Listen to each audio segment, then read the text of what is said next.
Alors maintenant, qu'est-ce qu'une voie métabolique? Donc une voie métabolique, c'est une succession de transformations chimiques qui a lieu dans une cellule.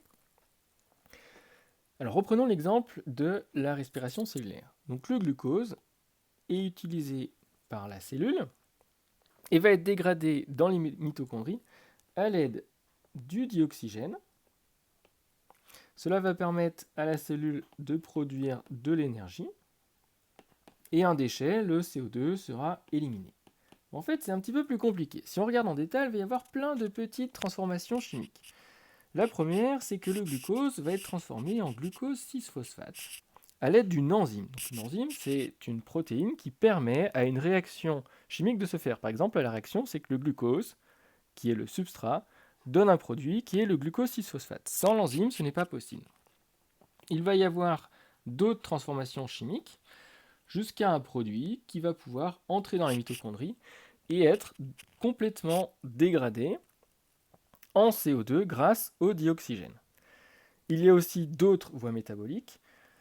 Le glucose 6-phosphate peut être transformé en glycogène, qui est la forme de stockage du glucose, et ce glycogène peut lui être retransformé selon les besoins en glucose 6-phosphate, et on voit bien le rôle clé de ce glucose 6-phosphate qui permet d'interconnecter les trois voies métaboliques.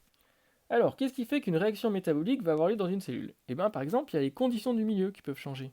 Si dans le milieu, il y a très peu de glucose, eh bien, en fait, notre cellule va utiliser le glycogène et va faire en sorte que sa voie de dégradation du glycogène en glucose 6-phosphate soit réalisée pour que ce glucose 6-phosphate puisse être dégradé dans la mitochondrie pour produire l'énergie dont elle a besoin. Donc s'il y a beaucoup de glucose, on peut stocker du glycogène. S'il n'y en a pas, le glycogène va être transformé pour produire de l'énergie.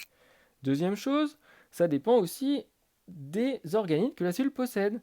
Si malheureusement la cellule ne possède pas de mitochondries, le glucose ne peut pas être transformé par respiration cellulaire. Donc il y a une autre voie qui existe, que je n'ai pas représentée, qui s'appelle la fermentation, qui va permettre de produire de l'énergie.